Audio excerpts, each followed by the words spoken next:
All right. Hi, everybody. This is Laresa from the Just Saying podcast. We want to say hello and thank you, everybody, for joining us on today's date. Today is Wednesday, April Fool's Day, but we have an important message to send out there to you.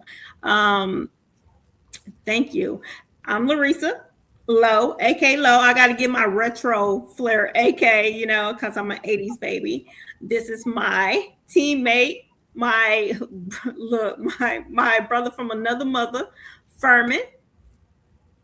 Hey, what's up, everybody? We want to thank everybody for being with us. Thank you, Laura, as well, for what you're doing. And it's always an honor and a pleasure and a privilege to collate with you on this podcast on the uprising of this media company we got going on. So, big shout out to Gateway 8082. And for the background, people are saying, what is 8082? Well, 8082 is the year we were born.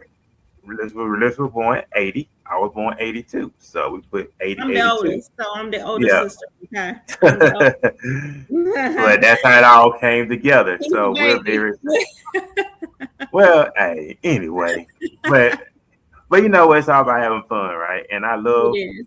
doing this platform with you. This is a joy and a privilege to be able to collate with you once again on our platform. This is our platform. This is our vision, this is our baby, of course. And but we love having conversations. What I love about it, you love having real life conversations, in-depth conversations with individuals, just as I guess today.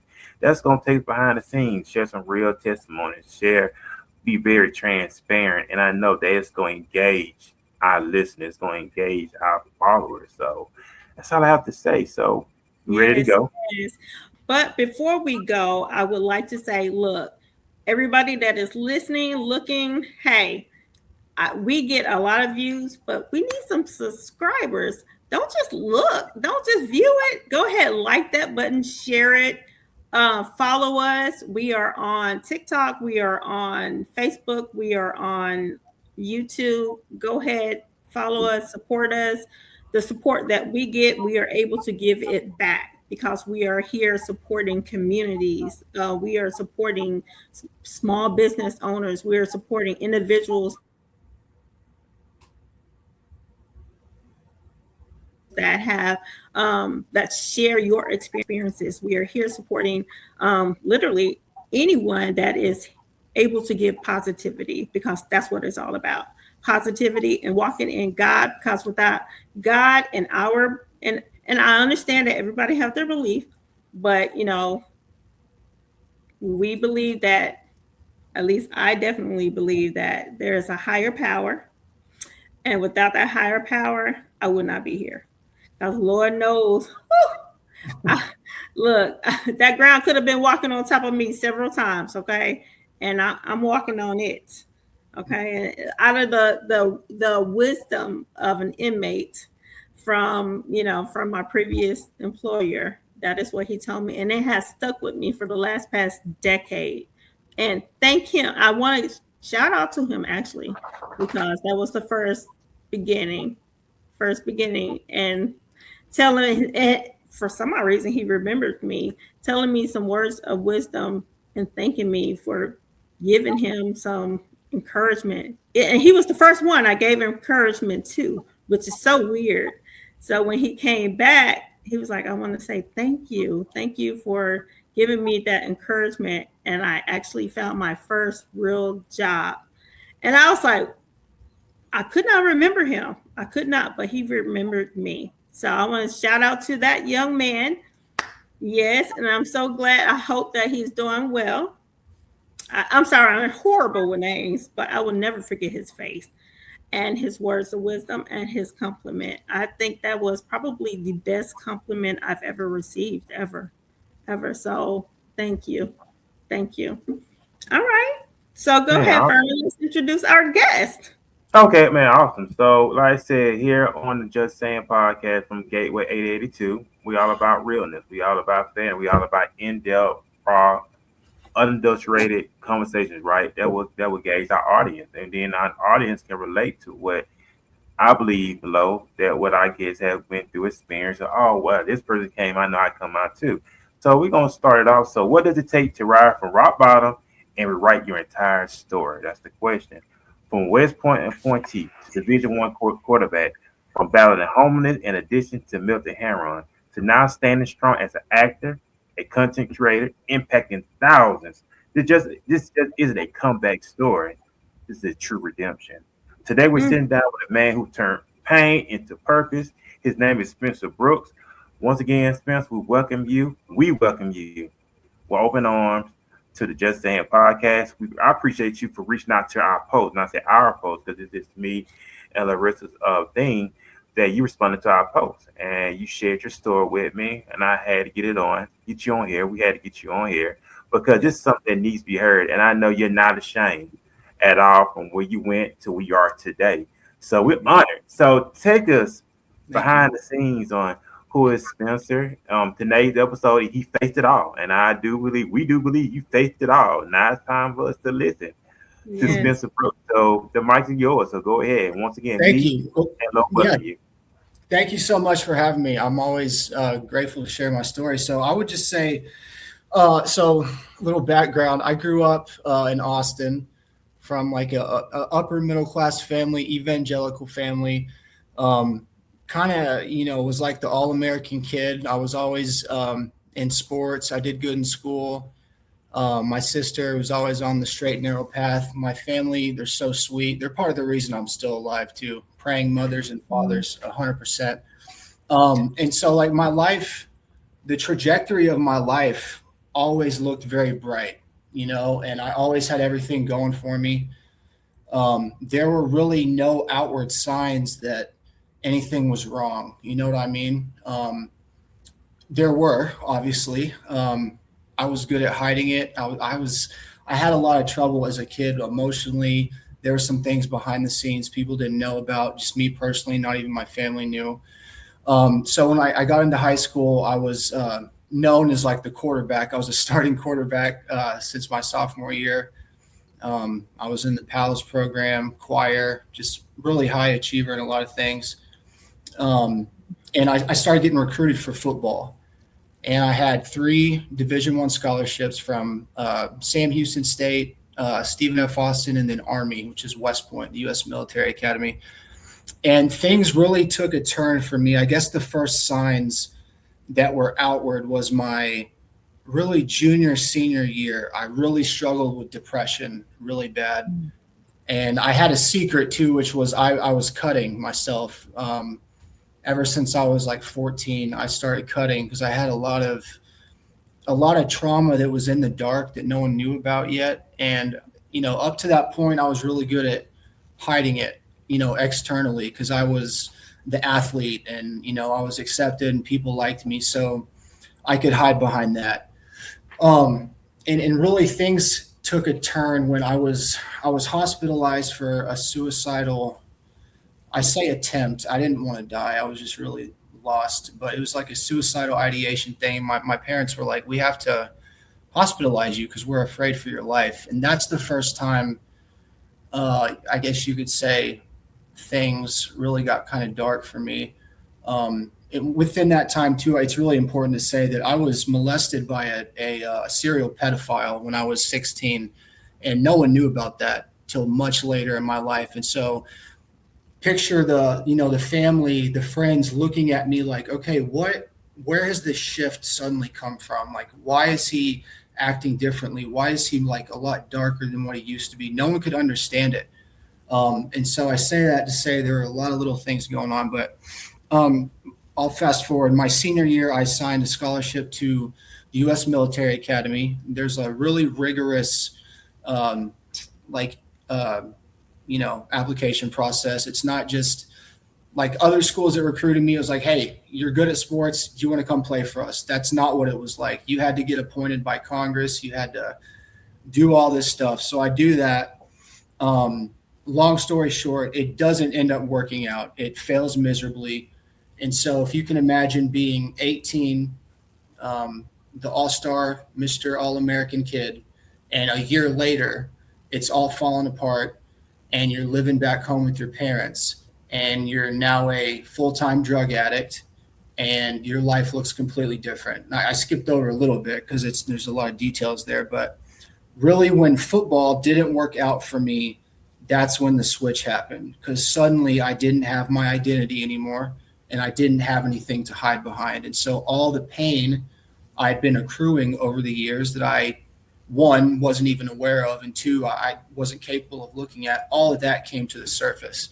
Um, and so that's really when things went south. So in a nutshell, that's kind of the short form of where I came from. So just so we can just get it clear, you were admitted to, well, you were accepted. I said, Yeah, yeah. you were accepted. Yeah, so I signed a letter of intent. I got appointed. So that it was June. You're supposed to report to, I guess it would have been basic training in the summer. And so I went in as it was class of 2008, and I had to do a psych evaluation because they make you do all this stuff when you're incoming there. And so I got evaluated, and they're like, wait a minute, there's the hospitalization I was talking about. They're like, where did this come from? They didn't know about it. And within, it was a few phone calls from the administration and the coach. They're like, well, he can't come here anymore. And it literally one phone call, I went from being this cadet on the road to whatever was going to happen, like my life's in front of me, to all of a sudden I have nothing. Literally a few phone calls, and all because of, what happened there. And so from there, I went to Blinn Junior College and then Texas Tech, failed out very quickly. And it's funny because I used to tell people after this happened, they would say, what are you doing with your life? And I'd say, oh, well, I go to Texas Tech, but I was supposed to go to West Point. That was the thing I would tell people. Like, I just kind of assumed everyone wanted to know why I didn't, end up, fulfilling that dream or whatever. And that was kind of like, that was my identity, and so it was just a lot of coming to terms with that. It was really soul crushing in many ways that I'm still kind of figuring out to this day, if that makes sense. So Yeah, no, most definitely. People don't realize that trauma is something that has to be it's something that has to be worked on by the person that's actually going through it. And a lot of people will sit here and be like, well, just get over it. It's been so many years. You can get past it. That's not how trauma works. yeah, It's not how trauma works. And I think there's a lot of emphasis put on women when they go through domestic violence and sexual violence and assaults, where men are not talked about enough and how it affects their mental status. For you, that's where it began. And, other things in between, I'm sure that had something to play with, just everything, people asking questions. You know, I have a question for you. Yeah. Because I don't want to assume, and we need to we want listeners to understand your story. How forefront, like, how much did you tell your parents? Did you tell your parents initially? How long did it take before you? Well, yeah. So no, not initially. I didn't tell, as best I can remember, I told my parents, it was during a fight we were having in my senior year. There's some argument we had one night, and I just blurted it out. I was like, well, this is why I'm like this. And I don't know where I got that from. I wasn't even capable of understanding myself, but I said it, and that was the first time. It really caught him off guard for obvious reasons. So it was a while. Yeah. Yeah, that is hard. And I'm pretty sure it was hard to hear from your parents. I think a lot of parents will tell their children, hey, if someone mess with you, hey, tell us, you can tell us anything. But I think what it is, because I'm a survivor as well, that, like, to be perfectly honest, there has not been a woman that I know that has not been sexually assaulted except my daughter. Because when I tell you, I've protected my sons and my daughter to the last drop of blood inside my body, I have, because I know what I went through. But and I've worked in law enforcement. So this, you will be like, what? No, like I've had these conversations not with just the inmates there, because I've worked in detentions, and you really get to know backstories. And I think a lot of people just want to talk. And initially, I wasn't like that. I was with the department for over 25 years. I had to learn. I had to learn. The culture when I started was not the culture how it ended, how I began to respond to people that talk to me. And I realized people just need to be heard. Yeah. Um, and I like a lot of the psychological professionals weren't there for talk therapy. That wasn't their job. Um, I think if Texas, helped more with the mental health aspect when it comes to people that are in, being incarcerated or being held in jail prior to, any type of, federal or misdemeanor charges actually sticking to them, I think we would have a lot of people that would not go back to jail. Yeah. I actually looked at stats in Colorado and things that they did with their inmates way back. Like seriously, Yeah. they're onto something. They are onto something. Like how they treat people that come into the jail, as far as when they're dealing with drug addiction, it's Mhm. different from the state of Texas. Yeah. And I don't know if, the state of Texas, I just feel like they're still raised by baby boomers. Like, Yeah. it literally is what it is. Even though we have a lot of transplants from different states, we have a lot of people here, a lot of young people. Where it really matters when it comes to state funding for mental health, um, that is not us. No, That we rank like one of the worst states in the U.S. for mental health we care. are. Yeah. We are. Which We are. we wonder why there's problems, right? I mean, we look at people and say, "What's wrong with you?" versus like, "What happened to you?" That's kind of how I look at it. Mm, You know what I mean? okay. I wish we would do that more as a society, but Yeah, no, I mean, I've known two facilities to close down and nothing was put into place. yeah, Nothing. it's frustrating. Yeah, it's very frustrating. Mhm. Um, I don't even know. Like that's a whole nother Yeah, story when we get into like right. Texas, their Yeah, laws and what they approve on funding for mental health is very inadequate. So yeah, yeah, but that's a fight that we can actually work on. That the yeah, community does not realize as much as they should that we can work on. Um, and that's why this conversation we're having with you, Spence, this is why it's important, because this word, your testimony, it needs to be put out there. It needs to be said. Those things need to be spoken about. Um, what I've learned, and I remember someone saying one person can make a difference. But you yeah, know what?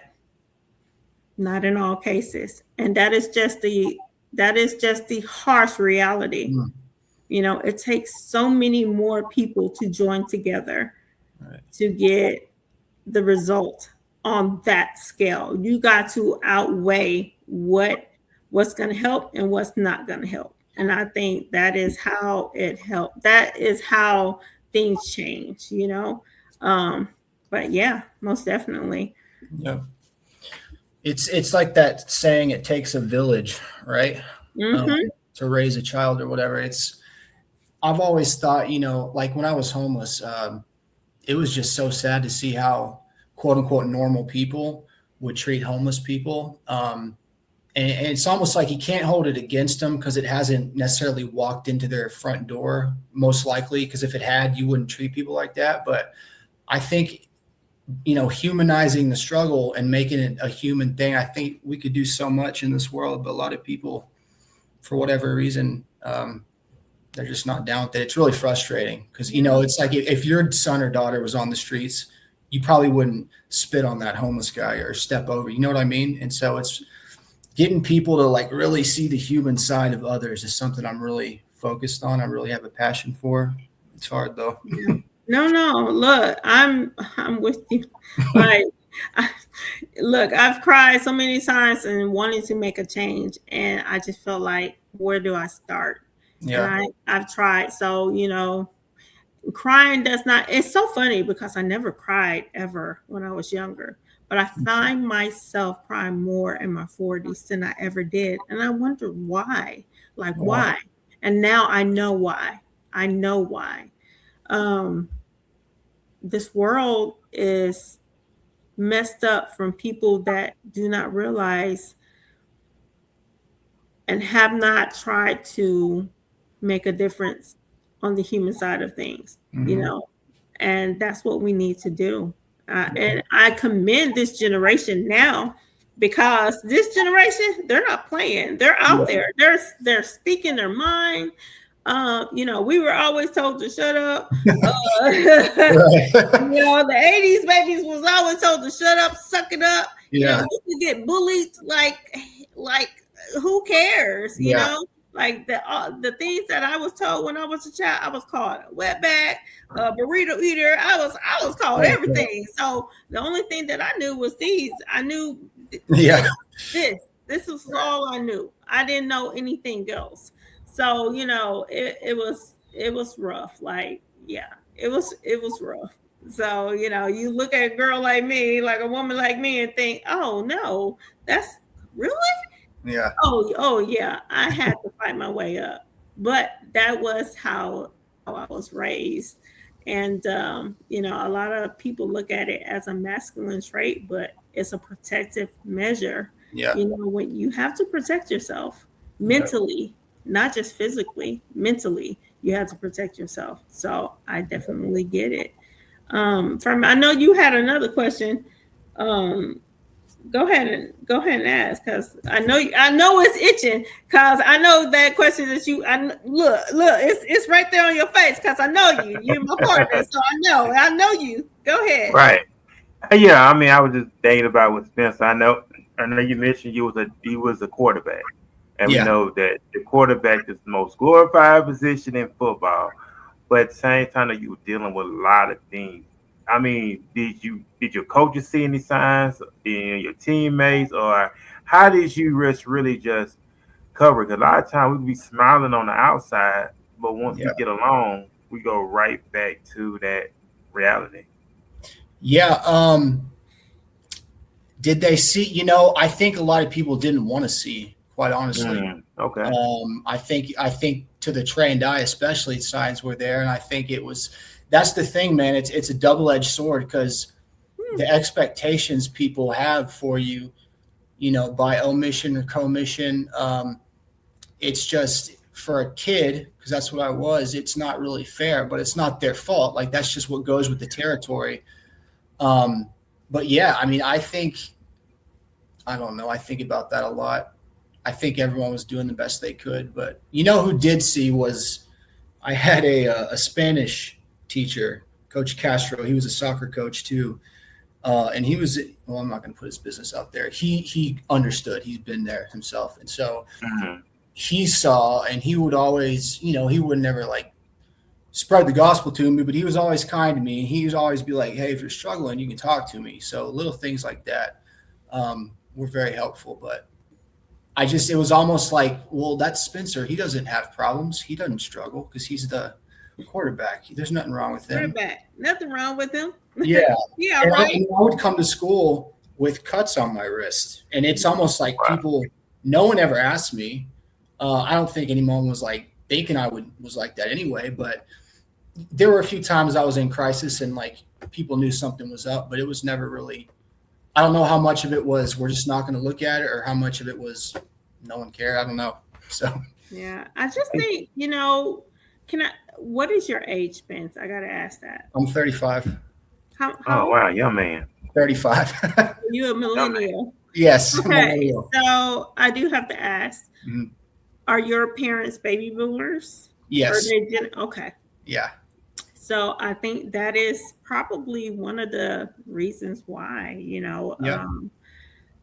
I had a nervous breakdown, like literally nervous Yeah. breakdown. And no one, the worst thing is when I'm actually, because I'm private, and you wouldn't think so because I Yeah. talk a lot now, and I was very introverted up into my 40s.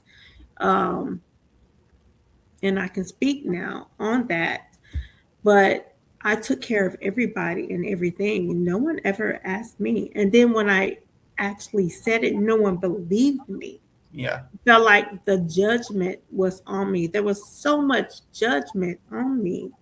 So, I don't know if you went through that. Can you go ahead Yeah. and like talk about that if you did? What Sure. did you go through? And I did want to ask, who introduced you? Like how did that come about, your addiction? Like how did that come about?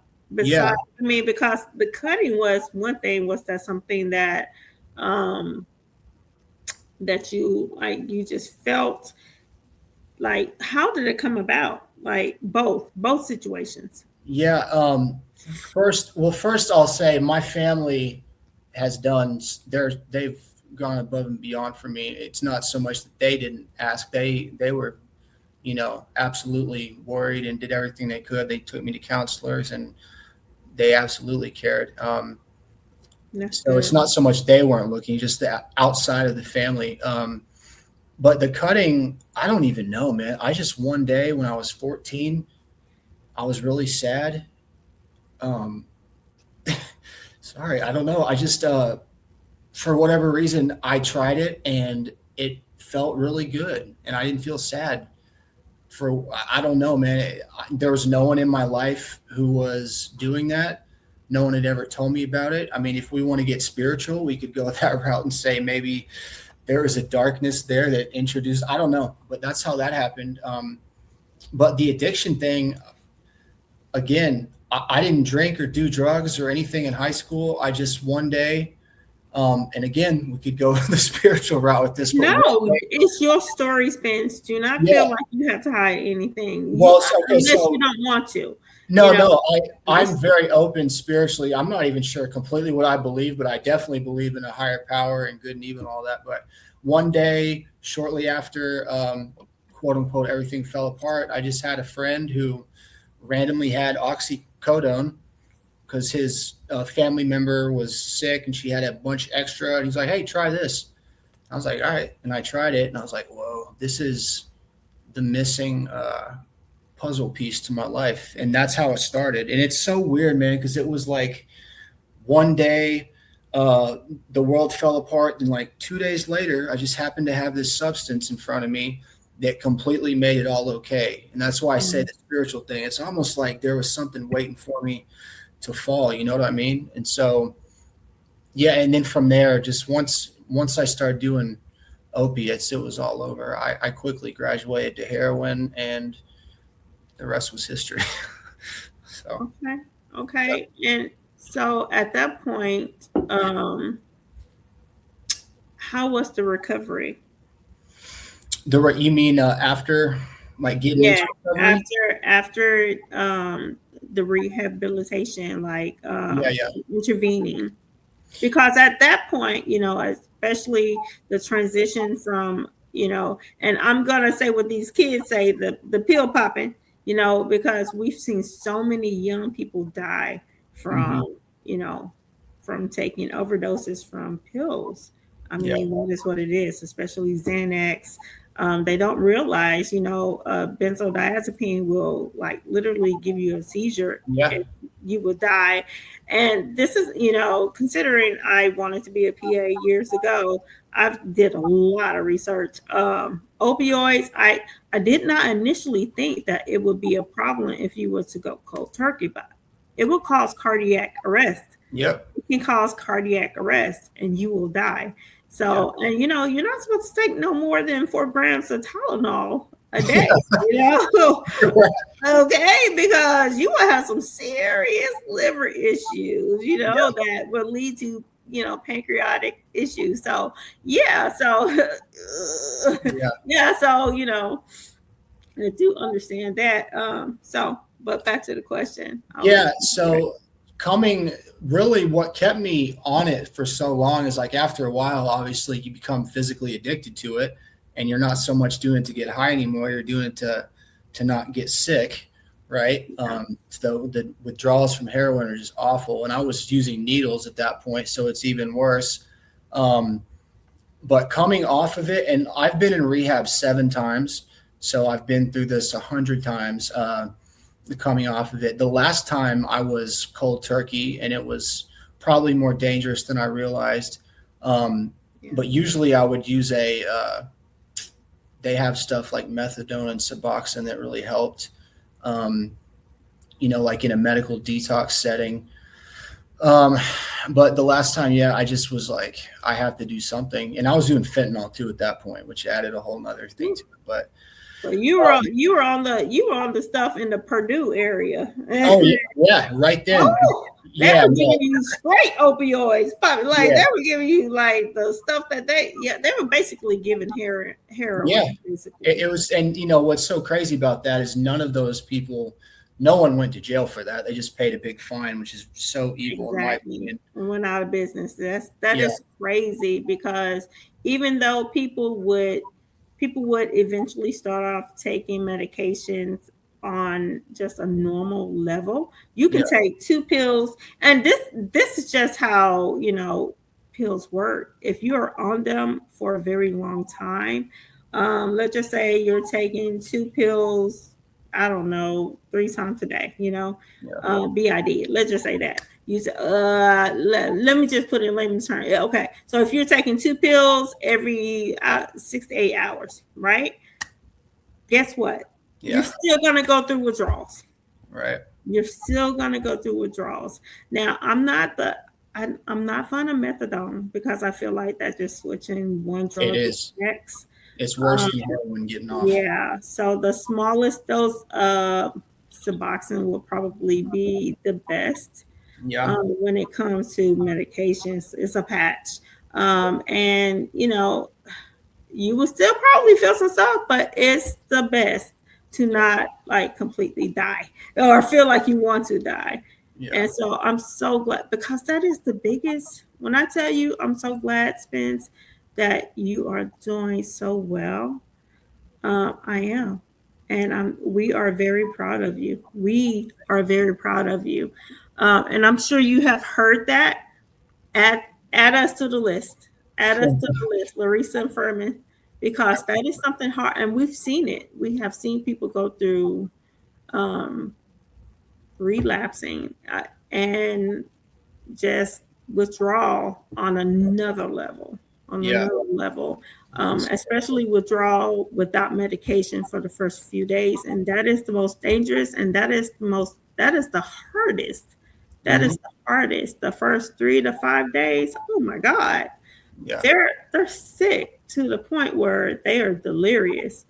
And so we got to commend you for the well-maintained job you are doing. Thank you. Do you mind if I ask you, how long have you been in recovery? So April 6th will be 3 years. So about 5 days from now. Congratulations. Congratulations on that for 3 years. Congrats. Yeah, it's weird, man, because that day I was in my bathroom over here the night before. I had done a big shot of meth, fentanyl, and heroin, which it's insane. I didn't die. And right as I did it, I immediately was like, oh my God, I've done too much. And I passed out, and I woke up like 6-7 hours later. And I'd been laying in such a way that the entire left side of my body was numb. I thought I'd had a stroke because I couldn't move. I couldn't feel anything. And that moment, for the first time, I was like, I'm really not afraid of dying anymore. I'm really more, I don't know why I had this thought, but I was really more afraid of like waking up in this setting over and over again till I'm 80 years old. And then, looking back and realizing you just, you didn't do anything with your life and you had so much you could have done. That was the moment that really scared me more than like dying or going to jail or anything like that. I don't know why I had that thought, because I'd been in that position many times before. Um, but yeah, right there in the bathroom next to me 3 years ago. So I'm actually very grateful for that experience and that I didn't die, which I should have probably. So Yeah, yeah, I'm glad you didn't either because God had the higher power. I say the Most High. yeah, Because I mean I'm not really sure, but um, He had better things for you. yeah, I Your agree. story is important, and it's important to share out there. Although I commend this generation for so many things, this generation I feel like is the biggest when it comes to addiction.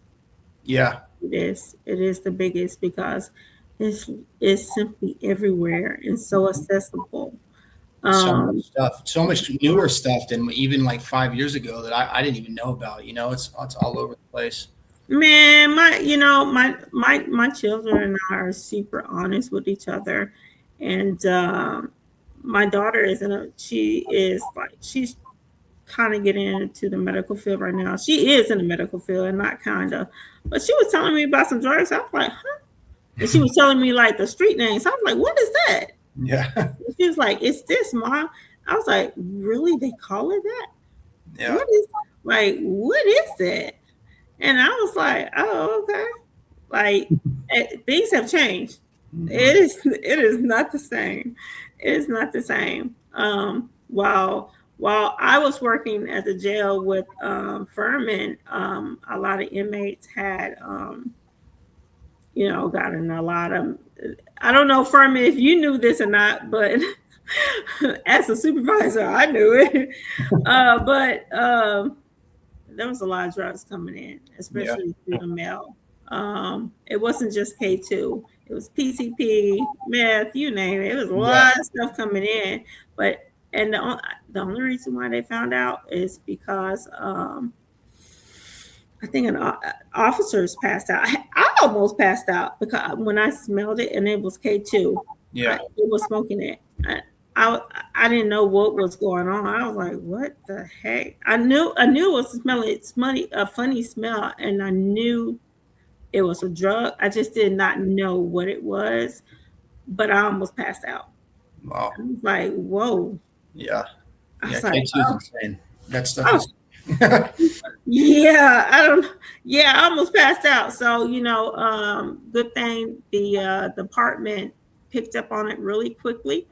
Um, they did what they were supposed to do, and that's how it was.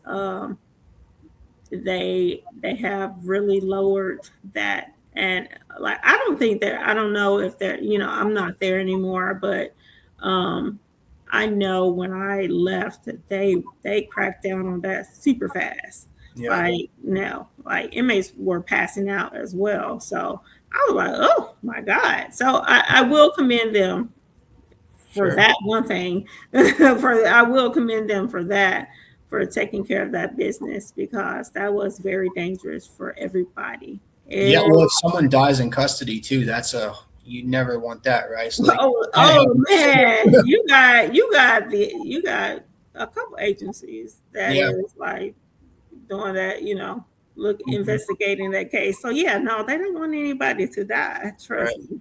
You know, they don't want it on the news. They don't Yeah, want, they definitely don't want it on the news. exactly. They don't want to say, that you got several agencies of it because your own agency cannot investigate Yeah, that. So, it is what it is. yeah. Fermin, how have you what have you like what was the next question that you had wanted to say about I know you had said something about what was it that you had said earlier? Oh, I think he you already had answered. Yes, a Spence already answered when I asked him when he was a quarterback. Did any of the coaches and the teammates notice that he already answered? 'Cause he said it was a coach that confided in him. But also, I know he mentioned that he was molested by a pedophile, and yes, it's very yes. hard. It's very seldom to find men too baited to share about that. I had a guy on the other show, big shout out to Coach Williams, and he went through that in his life where he was assaulted sexually, and he questioned himself, and he shared that with his wife, and I applaud him for that. But how did that does as a man? How did you go through that? How did you deal with that? Because I know there's some that men really don't want to talk about because they don't want to be labeled, they don't Yeah. want to be judged. How did you cope with that, and who do you confine into when that? Because nobody should have went through that. Well, Nobody. you told your family first. You told your parents first, right?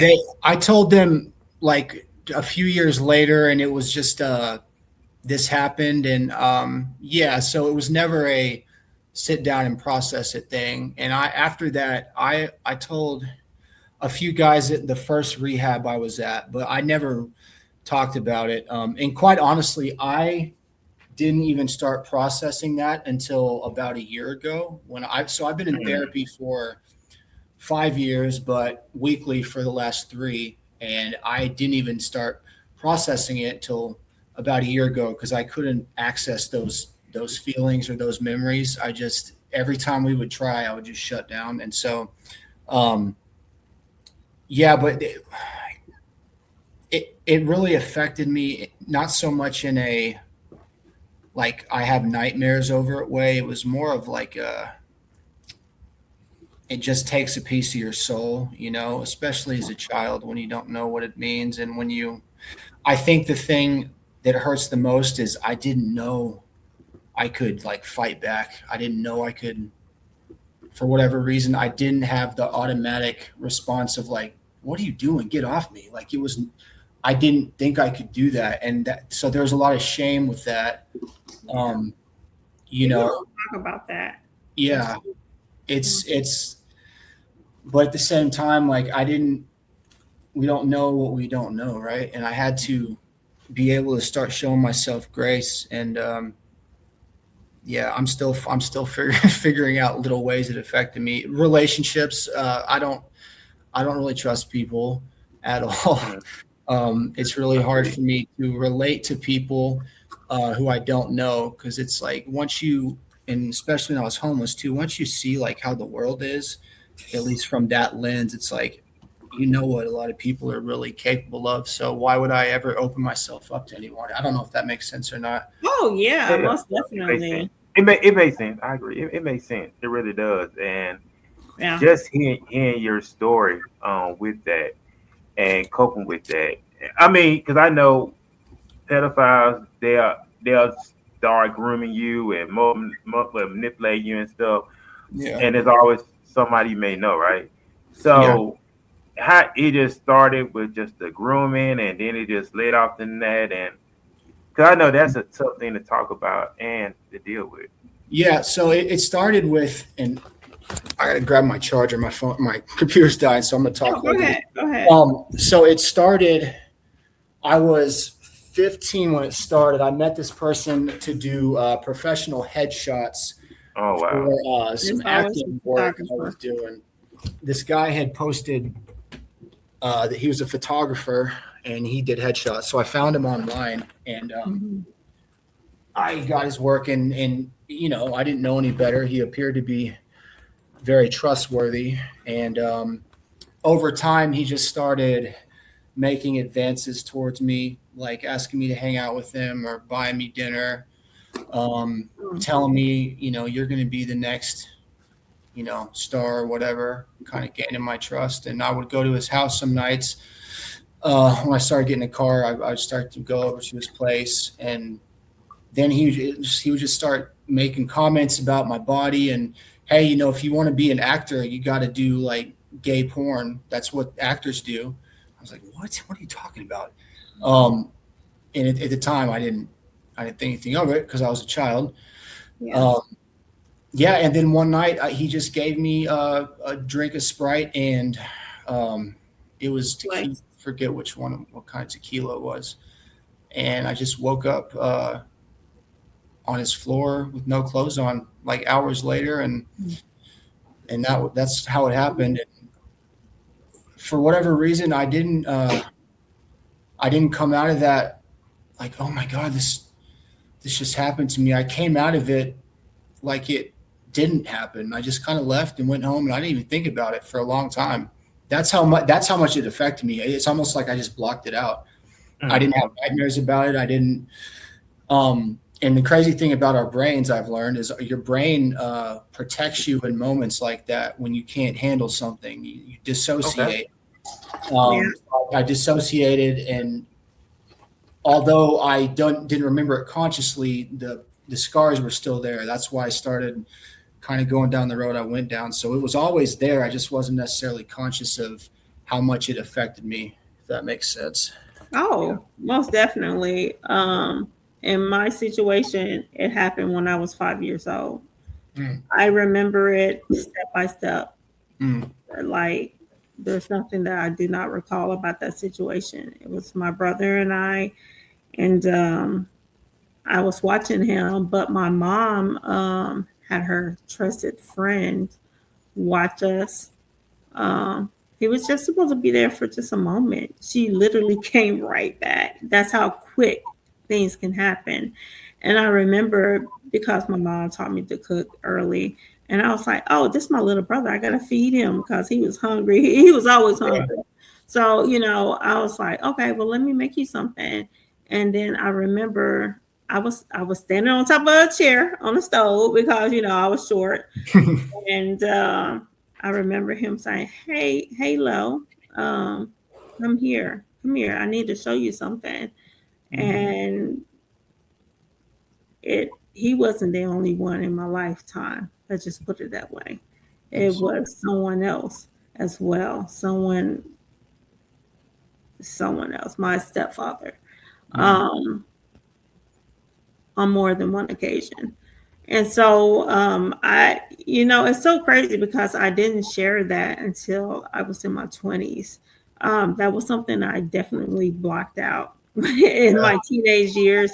I felt ashamed, and people don't talk a lot about that. And that's something that my mom, I remember I was crying so bad, and we come from a family of matriarchs. We lived all in the same neighborhood, the whole. And when I tell you, when I literally, I knew this man was like, I literally can say that he raped me because it really was what it was. But um, I ran off. I got up so fast, and when I was like, "What is he's doing?" I got up so fast, and I remember running to my granny's house, and she was like, "What is wrong, Lo?" Because her and my grandfather were my safe place. And they was like, "What is wrong, Lo?" And I was like, "Something happened." And they was like, "What?" And instead of telling them what happened, I just said, "Oh, he hit me." I Mm, felt ashamed. yeah. Yeah. So, Sorry. That's yeah. awful. Yeah. I felt ashamed about what happened to me. I've the last year especially, I've really Mhm. have been kind of like asking God questions, like, God, what, you kind of left me hanging, man. Like, how, and I know if we're going to get biblical, like God's ways are not our ways and there's sin in the world and all that, but still, it's like, how are you going to be okay with something like that, And it's really, you know what I mean? It's like, how are you going to sit back and say, I'm your son, Yeah. yet were you just like golfing that night or something? What were you doing? Like, come on, man. And I think it's good to ask questions, but that's something I haven't been able to come to terms with. Like, I'm still there, honestly, So Yeah, I got to give shout out to Miss Rachel Cardenas that we talked to early this morning. We had a podcast with her, and one of the things she said during the podcast, and she's with DFW. What's up, DFW? What's up, Lord? Yeah, what's up, Dallas? What's up, Dallas? It's Man, all yeah, right. what's up, I'm Dallas? at, when I talk about that, I No, still you can't. good. You good. You good. You good. It is what it is. So sorry, Rachel, but this Nah, is you a good. You personal good. thing. But the one thing she had said, she was like, you got to have those personal conversations with God. You got to be vulnerable as if you're in a father type relationship. And, she mentioned that she was like, God, why did you fail me? That question come up. And yeah, people don't like to admit that, hey, I said that, or I want to say that, or they feel that way, yeah, because they've been taught, don't ask questions. that would be wrong, or don't go into a direction where, or at least I was taught that way. I was Yeah. like, don't question God.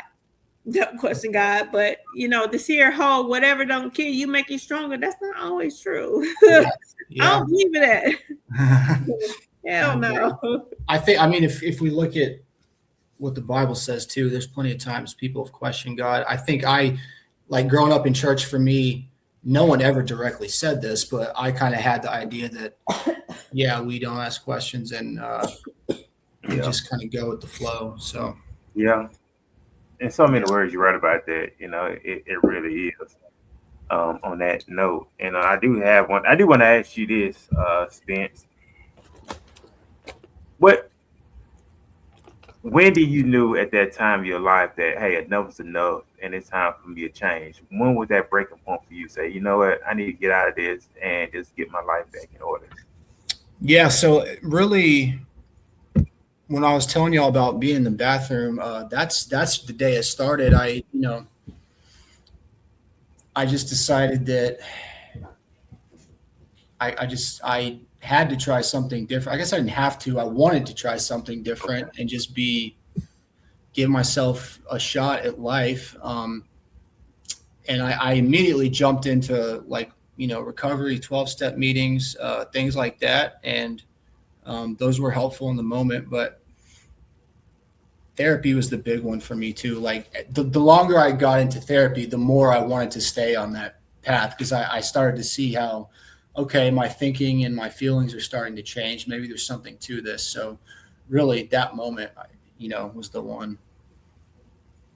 Let's ask about facilities, because I know you said you went to a couple of facilities. Yeah. Were there facilities that your parents had to pay for, or did you Mhm. receive help from the state? Because I think that's one of the things that a lot of people do not know where to begin and Yeah. end with or start with. They don't know how to reach out to Yeah. a facility. I grew up in a very poverty-stricken neighborhood where people on drugs. That was very. I was used to that. Mhm. So, and I recall a cousin of mine. She was on PCP real bad, and I could Wow. tell she was on PCP, and she never admitted it. She said she was on a different drug, but one day I caught her after, she literally tried to push her mom down the stairs. I was like, ma'am, you're on a drug thing. Like, Yeah. I could literally tell that she was super high. And I was like, we got to get you some help. Yeah. I said, cousin, I am not here to judge you. I said, because I know a lot of people will judge others, and that is that is the worst thing people can do, I Mhm. feel, because then they don't want to share. People do not want to share their experience because all they feel is judgment. They will like be stay quiet about it and not want or not accept the help because they don't, especially if they are those working type of addicts. And she Yeah. had some things together. So I looked up some stuff, but they weren't free. How Mhm. was that situation? Did you receive assistance? Like, how Yeah. did like? So let's see. There's two facilities, one in Georgetown near me and one in Houston. They're both faith based. They're called Oak Ridge Disciple House and Interfaith Disciple House.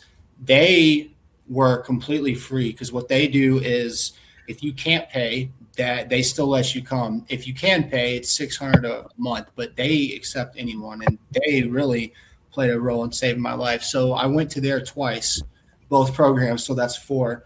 But I went to one that was like $50,000 my parents paid. Then I went to one I had paid for when I had insurance that was 5,000, and then another one was one in Austin that was similar to the other faith based that I left the same day. But they're available. It's just you got to be able to find them. And honestly, I would not advocate for a expensive rehab. A lot of those. The sad truth is their business model, if they're for profit, kind of needs you to come back when you think about it. Now, the people who work there are great, but as long as it's for profit, I think there's better places. Then you got the state options, which would be like Synacor, or if you're in the system, SafeP. Those are, I don't know. I got mixed feelings about those, but Oh yeah. no. Be honest. Say Yeah. P is not. Look, let me tell Yeah. you. Look, we already know about Say P. I'm Ferman. Don't say nothing. Yeah, okay. Don't say nothing. Yeah. Because I can say something. Okay, Say P is not a rehab. Okay, if you're sick or have any type of situation, they're not even going to accept you. They don't want to deal with that. Like that is one of the biggest things. And I'm trying to finish my bachelor's in psychology. So, and one of the things that I'm majoring in is addiction and or family psychology. Nice. So, I'm there. Like I parade my NAMI award right there on my shelf in my house, like because I'm so proud of NAMI. If you guys do not know what that is the National Alliance of Mental Illness. So, Great. Yes. So listen, SAPI, it's a program that they send you to when, especially because I've been in detentions and I can speak on it. If you work at places like that, you don't want to talk bad, okay? But I can say whatever I want to. Look, they will just send you there and make things easy for them. Oh, I know all about it because why? I get inmates that tell me all the time, or that used to tell me all the time, I gotta get out of that because I just left not too long ago. I left in July of last year, but I used to get inmates that told me all the time, SAPI suck. SAPI is horrible. I can't wait to get out of there. Or they would not accept me because I have diabetes or I have high blood pressure and I have to have medications. Well, they're not going to accept you either. They will accept you because of the charge, but they expect you to already gone through withdrawal and be not, you don't have withdrawal effects by the time you get there because they don't want to give you any medications. Let's just be real. I know people like I know people who would have, 18 months in SafeP or 5 years in TDC. They would be like, oh, give me the time. I'm not going back to SafeP. That's really telling when you think about it. Someone wants to sign for prison over, the state, rehab. It's so sad. Yeah. It's so sad. It's so sad. Oh my gosh. Ferman, now this is a question that you can't answer. I don't want you to get in trouble, okay? Nah, I mean, you good, but I feel where you coming from. I really do. But we're going to talk about impact and the message. What does redemption, Spencer, mean to you personally? What does redemption mean to you personally? That's a good question. Yeah, that's a great question. Redemption. For me today, I would say redemption means not walking your life as if you are still limping, figuratively. Like you can thrive and you can become a new creation. Like because so long I thought that I'll get in recovery and I'll recover, but there's this scarlet letter on me forever. And I think redemption for me is like, no, man. Yeah, that's my past, but I can, become a whole new thing here. And that's what I would say personally. That's really good. Yeah. Okay. Yeah, I like that. I like that a lot. I really do. And if you could speak to the version of yourself at rock bottom, what would you say? Ooh, that's also a good question. Yeah, go ahead, my boy is on the roll. Okay, look here. That's really good. Yeah, when I saw those questions, man, I was like, dude, these are really good because I've been on other podcasts before, and these questions, I was like, these are really awesome. The version of myself. My boy cut. Look, I got to give it to Ferman because even though we are partners, we approve all the questions and send it to our guests. Yeah. Like he's on it. I feel like I come with the personality with, not saying you, oh Lord, that sounded horrible, but like I t- I talk a lot, and I talk a lot about experience because experience matter. Right. But when it comes to those important questions, Ferman be on it, and that's why we complement each other, and that's Yeah. why I feel like this podcast is successful. Yeah, I So love it. yeah. Those are great. No, hell yeah, man. Those are great. I would say for me, what I would say at rock bottom, I would just say that you have more going for you than you realize, and you're loved. You know, Mm, you really are loved, even if you don't know how to love yourself. Because it's so easy to get to a place where you don't value yourself yeah. as a human anymore. So it's like, okay, well, I look at myself like that. That means no one else looks at me any different. You know what I mean? And Yeah. so that, and then there's really no limit to what you can do if you really just give yourself a fair shot. That's what I would say. Do you still go through the motions of people thinking that you are still an addict? Um, you mean like you mean like Just like family members or friends? Because I hmm. mean, I don't know if you had to go through great lengths to fuel your addiction. Like I Oh don't know. yeah. So Yeah, okay, I see what you one mean. of those, yeah. You see Yeah, what I yeah, mean? yeah. So I know for the first couple years, 100%. I'm sure they thought if not, he's probably sneaking around, that the shoe's gonna drop eventually. I think today it's a little easier, but yeah, I earned that 100%. Um, and I don't know if that'll ever, and that's completely justified too. I want to say that, like, I absolutely earned that. So I can't imagine for them, like, what it's like, wondering if tomorrow we're going to get a call and he's in jail or he's dead. So I don't know. I think my mom especially would probably say not so much, but it's still there. But that's why I really am conscious of following through with my word and being open and living the way I live to build trust. But yeah, I'm sure there's plenty of people who still think that. But I do go to great lengths to try to, I guess, prove myself. If that makes Hmm. sense. So Oh yeah, yeah, most definitely. so. So, what happens if you get sick or go to the hospital and you're hurt and you Mhm. have to, like, do you refuse medication? I did for a while. So I had a sponsor who told me once, because I was really rigid about that. Like, if I break my leg, I'm not going to take opiates because, yeah, Good and luck. oh, That yeah, hurt. he was like, "Look, man, you gotta ask yourself why you're doing that. Is it just to, like, say you did it? Because here's the thing, one, if you are in so much pain that you go back to your drug of choice, like, that's not good. So there's nothing wrong in a medical setting. Like, if you need it, absolutely help yourself. So yes, I haven't been to the hospital in years, but yeah, if I went and I needed some medication, I would definitely take it. I wouldn't take it home with me, but I would take it in the hospital Mm, for sure. mm, You know, okay.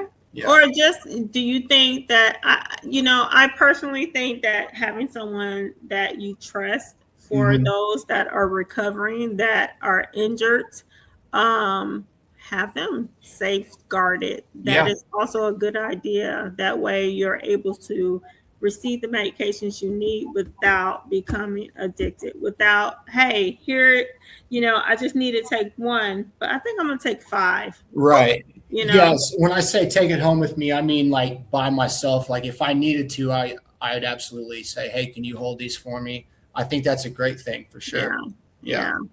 Because I do want to get it out there, and this is just my personal belief. Once you're an addict, you are always an addict, and that's something that you have to stay conscious with in order to. It's a mental thing for me, Yeah. as far as when I think about it, and that's how, when I've talked to people, especially that from NAMI, because a lot of the um, people that volunteer, a lot of the people that come out to speak, not only do they have mental health issues, they were addicts, and that is the one thing that they literally have said. Like, I had to admit that I am an addict, and I will always be one, but I'm just not an addict right now. Like, Yeah. I don't partake, but as long as I remind myself of that and the things that I have gained from like being sober, hey, it outweighs anything from going back to where I was. Yeah. So I look at that as truly a blessing. And I just feel like, man, that's so much hard work, because it is hard work. It is hard work. How do you keep yourself motivated? Man, I just keep my eye on the prize, for lack of a better term. I just I really believe in myself. I've got really big goals and plans, and Okay. I like to push myself. Especially like a good example is like my fitness routine. I just wake up every day and I love to be in good shape and feel good. And I keep my goals right in front of me, and failure is not an option. That I sounds like like that. tough macho, but I don't mean like failing isn't an option. I just mean like I'm gonna accomplish my stuff and go as hard as I can. And Mm, if I gave it a fair shot, that's that's accomplishing the goal. It's not necessarily the end result, but I just love yeah. to. Yeah, Okay. yeah. Okay. That's a really good thing. That's really good. Yeah. Yeah, it really is. I know we're at that point now. We're at that 6 o'clock, right after 6 mark. I Uh, know this is such an interesting conversation. I hate yeah, to end it too, man, but we are at the point, like Ferman said, we are. Well, Ferman, good so I'm talk. gonna let you hit. Go ahead. Say. yeah, because we got to get ready to close out, and we don't want to hold you up. Since we are respect for your time, so we don't want to hold you up. But it's gonna be the last one that I'm pass on to Lo. How do you want people to remember Spencer Brooks? Not for Mm. the fall, but for the rise. Ooh, Yeah, no, these questions, man, these are rise awesome. for the rise. Yeah, yeah. Yes, I yes. want people to remember me not for what I've done, but for who I am, my character, my integrity, and as a symbol of what can happen if you decide to change your life. I would rather be remembered as someone who's like, oh, he really uh, walks the walk and talks the talk, versus oh, he's an actor or he's a athlete or whatever. That's what I want to be remembered by. Just someone who's genuine, authentic, and is a symbol of hope. Mm, Yeah. Yeah, I like mm. that. I like that. Oh, before we go into further, I want to give a big shout out to everybody who's watching us on Instagram right now. Big shout out to Diamond Dreams. Big shout out to official Byron Brown Jr. that's watching us. Big shout out to Siobhan. We had Siobhan on the show a while, but he's a young book author out of Atlanta. So big shout out to him that's watching us on Instagram. Big shout out to Peyton Jackson as well. She's also watching us. So big shout out to her on Instagram. She said, let's go. So big shout out to everybody who's watching us on Instagram right now. I want to acknowledge people who's always supporting us on a regular basis. Yeah, People like Herman and Zay and many others who always support the platform. So I always want to acknowledge those individuals that watches us, because without them, we wouldn't be here. We'll still be here, but like I said, I want to acknowledge those who really support us. So thank y'all for watching and tuning in. absolutely. Absolutely. Because without your support, there is nothing we can do. We need your support. So that is what we are here for. Yes. Most definitely. I would like to say, Spence, and we would like to give you your flowers, just like we give flowers to many people, Thank because they deserve it. We don't give flowers to everybody, but we're going to give you your flowers, okay? Thank you. You are on a roll. Stick with it. I know it's hard. It will always be hard for the rest of your life. Um, but it doesn't have to be something that you have to depend on. You are your own encouragement with the help of God, with the help of the highest. That's what I say. But a lot of people, relate to Yeah. saying God, but the Most High is he will come through every single time, and just stay positive no matter what. No matter what, you are doing it. You are a living testimony. Thank you. We appreciate your comments. We appreciate your story. We appreciate your intimate setting as far as what you are giving our viewers, making yourself vulnerable. That is really hard for anybody, actually, especially when it comes to social media. It is very hard for everybody. So we just want to say thank you. Thank you so much. And just like Ferman said, thank you to all of the followers. And we have those viewers, but we need you guys to go ahead, not just view it. We need you guys to and follow, Right. follow, share. We're on Instagram, we're on TikTok. We are on YouTube, of course. We need you guys to do that. We are here every Wednesday, 5 p.m. to 6 p.m. We have gone over a little bit, but we could talk about this here. Because look, a lot of our young children are dealing with this here. And so this is why this is such an important conversation to have, because it could be your kid that is dealing with it and you don't even know. You don't know the signs. If you are feeling the signs, if you feel like something is wrong, parents, 9 times out of 10, something is wrong. Don't let it go. Okay? Don't ever give up on your kids. That is my saying. Don't give up on your babies. Okay? They are here to make a difference. And hey, even though we are at our age, I'm in my 40s, Ferman is in his 40s, you're in your 30s, but guess what? We're here, and I hope that we are making a difference, like I said earlier. That is our purpose. That is our God-given purpose, to make a difference in the lives of others, especially those that need it. So, yes, most definitely. I do want to say there is an event, and this is besides the point, but we have to also show, just like I said, like Ferman said earlier, show support to everybody that supports the show. We like to say that we have Audrey with Rave. She is an autism nonprofit organization. They have something that is coming up. You can always visit them on Instagram, TikTok as well, I believe. Go ahead. It is a free event. It is happening April the 11th. Look at that. Look it up. Look it up. Bring your children out there. That is what they want. They are there to help you guys. I also want to shout out to Miss Jones. She has been such a great supporter of us.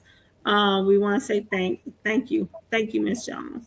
You're great. Anytime we can say thank you to our supporters, we're going to. Thank you, Spence. Thank you so much for sharing your story. Your story is very, it's is it is very, like, I'm touched. I'm touched. You're welcome. Thank you all for having me so much. It's been really great. Yes, Oh, we yes. thank you. We do. With that being said, what are your words of wisdom as far as it concerns to when you are depressed and need help? What are your words of wisdom to give to the next? Hmm.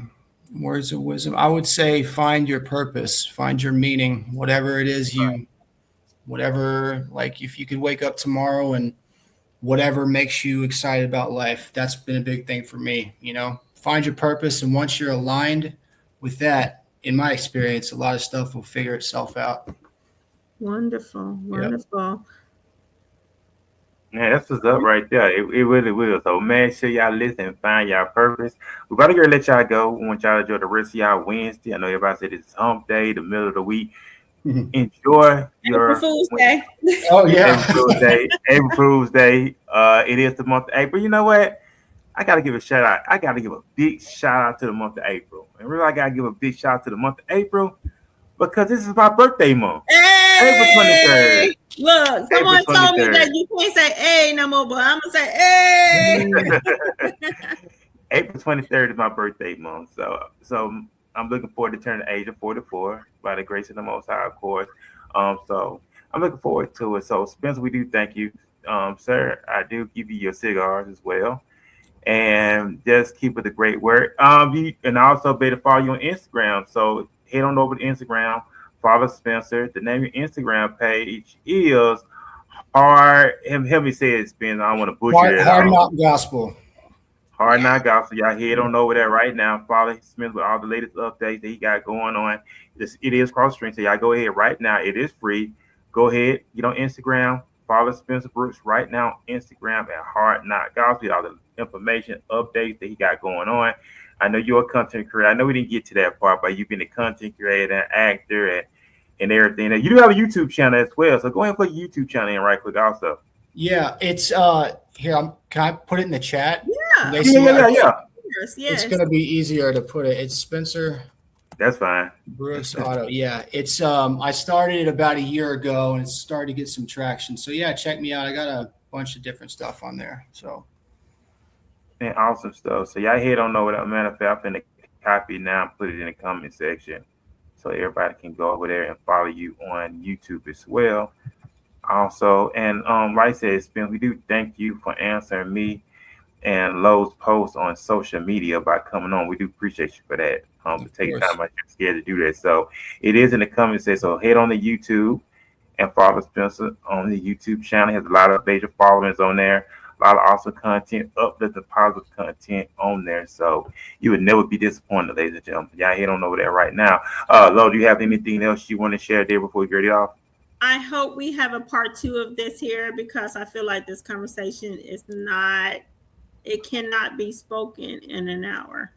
yeah, anytime I'd love to. Yes. Yeah. Oh, and thank you. That is wonderful. I'm so glad that you will be willing to do that. That is wonderful. Because it's needed. It is so needed. I've already written down all the free facilities, some of the free facilities that you told me about. So part 2. Yeah. Part 2 with Spencer. Yep. So we will have that and we will talk about that and we will schedule that next interview with you as well. Okay. Looking forward to it. You good with that?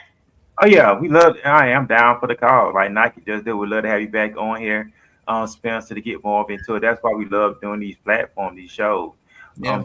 Just really building up Gateway 8082, this media company that we envision to really impact a lot of people. And you are impactful, man, yourself with your story. And I had to applaud you.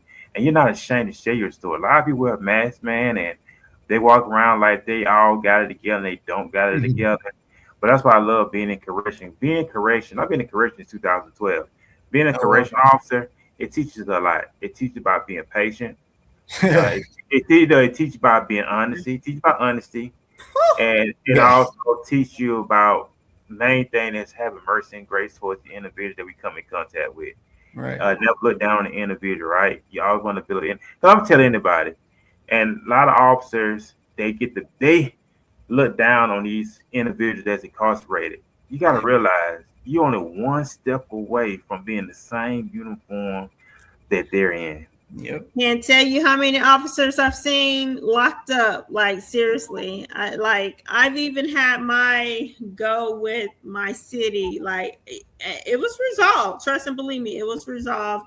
That's another topic for another time. But it was resolved. And it wasn't my fault. I was definitely targeted. And a lot of people don't realize how many inmates are targeted and they can't do anything about it. Luckily, I was. Luckily, because of the funds I had. Luckily, because of the support I had. The people that I knew, I was able to take care of it. Yeah. But there are a lot of people that are not lucky. So that will be another talk for another time. And Spencer, I hope we can have you on a guest to speak about your experiences with law enforcement because it needs to be spoken. It is what it is. But yes, so we will catch you next time. Check us out next Wednesday, 5 p.m. on the Just Saying podcast with Laresa and Ferman. Remember, this is Media 8080. I'm so sorry. Gateway Media with 8082. Okay, 8082. Yes, that's me and my boys. Year birth. Look, so because we in this together. Okay. Right. So and we complement each other so well. And Right. I can't help but to say that because it is what it is. And I wouldn't say it if it wasn't true. I know, So right? I know, right? But I do yes, appreciate you as well, also for who you are, and I thank God for you as well. So it's been truly a blessing and honor. That's why God sent me here for. That's why He sent me to Dallas for. But but for like I said, me. like I said, we're gonna make the best out of it. We're gonna have fun, and like I said, Spencer, you're more welcome here anytime. Like I said, we'd love to schedule another interview with you, and let us know your schedule. Okay. Like I said, we open to let you come back on and share a lot of stuff. I think Yes. your story. I ain't gonna say I think. I know your story will help somebody as well. And we had a troll in the comment section earlier. I saw it. I saw it. I Yeah, didn't even, I I love saw Laresa. yeah, that. yeah, Yeah, but that is how it is. That is how it is. And especially when you are vulnerable, they will do that. And that was early in the show. So, who cares? It's all right. Look, this here is helping someone else. Yeah. yeah, most Your definitely. So story is helping someone else. most definitely, and it really is. So we're about to get ready to let you go, Spence. Then you have here a great Wednesday, and Thank then we'll you. see you next time here on the Just Saying podcast. We go live every Wednesday at 5 p.m. Central, 6 p.m. like Laresa said. And also go ahead and subscribe to our YouTube channel. Right now we have 52 subscribers, I say. We really want to build this channel up because we do believe in what we got going on. This is a goal, man. I do believe that. So y'all go on over, subscribe to the YouTube channel. Every time we go live, you get that notification on your phone, your iPad, wherever you going. You always catch us as we go live every Wednesday. So we want to hear from you. Also, if you want to be a guest on the show, let us know. We'd love to have you as a guest. If you want to become a sponsor, that's another thing we're working on too. You want to become a sponsor of the Just Saying podcast. We're working on that as well also. So Yes, we are new. We are a new podcast. So don't let the numbers like discourage you. We're getting the views. It's just we need people to go ahead and subscribe. That is the biggest thing. People don't like subscribing for some Yeah. odd reason, for a lot of different reasons, for a lot of different, I have more yeah, subscribers on my the gaming, so so Y'all maybe get I there. can get Y'all are yeah. doing a great job. Keep going. Y'all are doing a great job. I promise. oh, we Yeah, appreciate it. Thank yeah, you, Spence. We do Yeah. thank you, and we do thank you. It is just really just staying consistent and so we stay in the algorithm. That's the most important thing, staying in the algorithm. And like I said, what we do on this platform, we want to make sure that I don't want to say make sure that we know that we're being honest on this platform, that we're not manipulating people, we're not what they say, gaslighting, Yeah. gaslighting people. We're not no, doing nothing. Like, I know a lot of people do stuff for viral moment, and that's why Yeah. I just thank God for love because of the kindred spirit that we I'm have very on honest. Yeah. well, Love with it. with the realism, and also to be able to be real people and have real people who have real stories to tell. That's what this platform is all about. And a lot of people want to do stuff for viral moments and things like that. All money ain't good money, right? So we want to be able to use the platform and we be Yes, able to look ourselves in the mirror and be able to go to bed at night knowing that we did something right and we didn't gaslight people, manipulate people just for clickbait. If that makes sense. yeah. We don't want that. We are here to support our community, our nonprofits, anybody that is or that wants to do well in the community and send a positive message. That is what we are here for. That is our calling. So thank you, Spencer. Once again, Awesome. thank you. You're Thank you welcome. once again. We really appreciate it. And Thank it you. is time to let you go because you're like, God, dog it. You don't went No, over. I could talk for hours, really. I don't mind being here. Thank you so much. I've really loved it for sure. Okay, And good, also stuff. good. Like I said, the replay will be up on our YouTube channel. And also we will have this episode on our Facebook page as well. So y'all head on over to the Okay. Just Saying Podcast on Facebook. This episode will be up as well.